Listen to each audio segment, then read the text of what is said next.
We began our journey into the human brain here on the campus of Dartmouth College in New Hampshire. I'd come to meet one of the world's leading brain scientists, Mike Gazzaniga, and a man he's worked with for over a decade. A man with two brains. You've been working a long time with Dr. Gazzaniga? 14 or 15 years. It doesn't seem like that long, does it? The collaboration began when Joe had surgery. And you had this procedure to correct an epileptic problem, yes. Is that right? Trying to stop the seizures. I was having seizures like every day or so, or sometimes 2 or 3 a day. To control Joe's epileptic seizures, a surgeon severed the connection between the two halves of his brain. Cutting the corpus callosum like this prevented the spread of the electric storms that caused his seizures. But it also prevented the left and right halves of his brain from communicating with each other. In the years since the operation, Joe's epilepsy has been under control. He now earns a living at an egg farm, and in his everyday life, he's largely unaffected by the fact that his left and his right brains work independently. Do you feel any different when you think about something than you did, any differently from the way you felt before the procedure? It's just got a backup brain, that's all. That's something everybody could use, right? I found out how true that was right away when I was asked to draw a different shape with each hand. In a brain like mine, roughly speaking normal, at least all in one piece, the left half of my brain controls the right side of my body, while the right brain controls the left side. Oh, no. But because the two halves are connected, Nothing wrong with that. getting each hand to work independently isn't easy. Well, we're seeing the fact that Alan's hemispheres are connected, and that the motor messages from one are confusing the motor messages in the other. I was just drawing an upside-down duck. Okay. But when Joe is given the same task, his two hands operate as if controlled by two separate brains.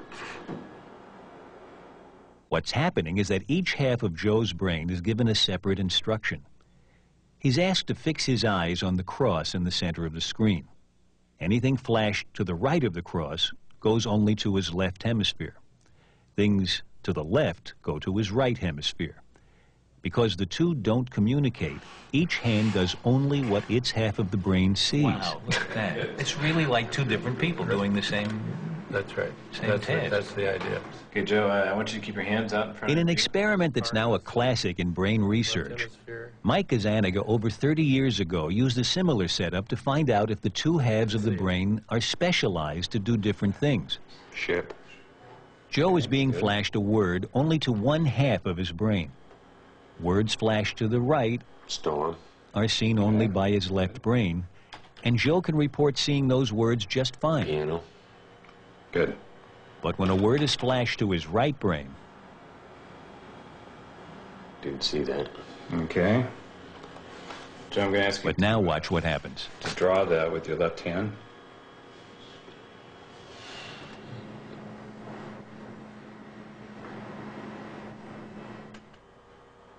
You get me lost. Why don't you try drawing another picture of it over here if that will help you.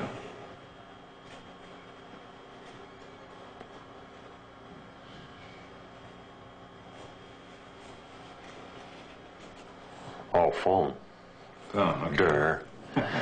It's almost as though somebody has given him a secret communication. That's and right. Now he knows that it's a telephone. But up until then, he was blind to it. Exactly. When Gazzaniga first did this experiment, it instantly proved that the ability to speak resides almost exclusively in the left hemisphere. Not until he sees what his right brain is drawing is Joe able to name He it. said church, didn't he? After looking at the picture. But he had to figure it out about as long as we did. That's really interesting.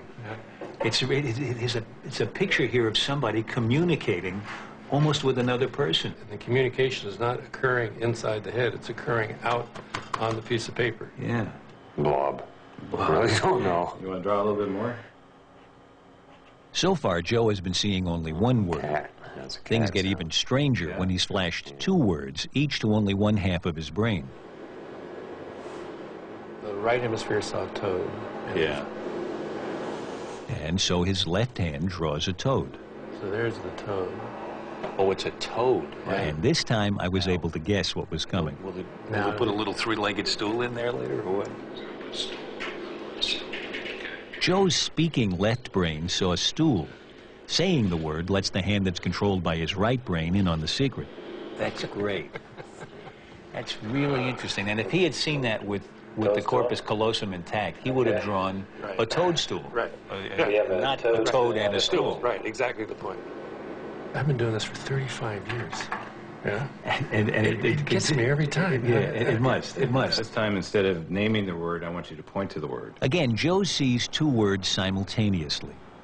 Bell goes to his non-speaking right brain.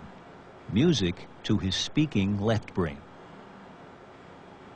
When asked to point to a picture of what he saw, he chooses Bell. But when asked why... Yeah, why'd you pick that one? Music. Music? And when asked to explain... There was music and bell, and those few minutes ago, last time I heard any music was coming from the bells out here. Uh-huh. Banging away. So the bell's outside here? So, look, good enough answer to me.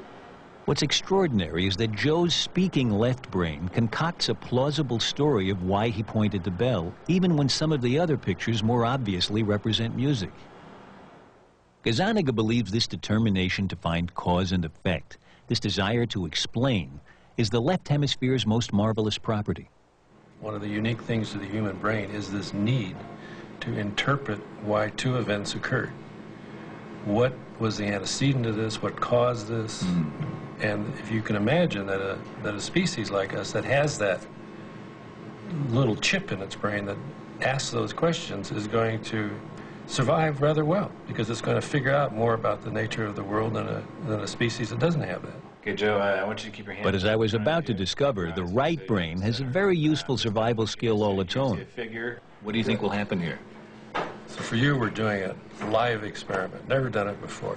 The experiment involves the 16th century Italian painter Arcimboldo, who made faces out of fruit, flowers, meat, even books. From other research, there's reason to believe that the ability to recognize faces is located exclusively in the right hemisphere. So Mike wondered if Arcimboldo's paintings would look different to each of Joe's two brains. So will his left hemisphere say, I saw a potato, I didn't see a face? And will his right hemisphere say, I saw the face, and not comment on the fact it was made out of a potato? You're going to see a figure followed by a choice of two words. If this works, it'll be terrific, but we'll see. So here it is, live. Okay? The first painting goes to the right hemisphere. And Joe points to face. The next painting goes to his left brain.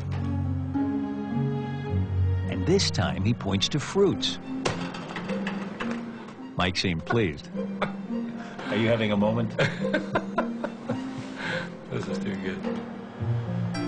Again to the right brain, and Joe sees it as a face. Point it down. But to the left brain, Face made out of books. Point it up. Pointed to books. Are you happy with what you're Fruit. doing? It's unbelievable. He's doing it. You see that? It's good. It's going so fast. It's shifting from left to right so fast. I can't keep up with you. You're used to looking at this. When you show him a face in the right side, the left hemisphere, Yeah. he's focusing in on the elements that made up the face. Yeah. When you show him the exact same picture in the left field, going to the right hemisphere, he's focusing on the face and not the elements. And not the elements. If you came down from another planet and you saw faces and vegetables, you might not think there was much of a difference among them. But the brain seems to be made up in a certain way to say faces are very different from other objects. That's right. And one side of the brain specializes in faces. Exactly right. Exactly right. It is an adaptation that we have to detect upright faces. It's a very important. You can imagine in an evolutionary time that all of a sudden you have the ability to detect quickly an upright face. You want to read the expression on that face. You want to know if it's friend or foe. You want to have a set of questions about that face. the right brain might be skilled at recognizing faces. But when it comes to what gives the human mind its power, the ability to reason, to invent, to interpret the world around it, Mike Gazzaniga's 30 years of research has taught him which hemisphere he wouldn't want to be without. The old phrase around our lab is, don't leave home without your left hemisphere. That's where the action is.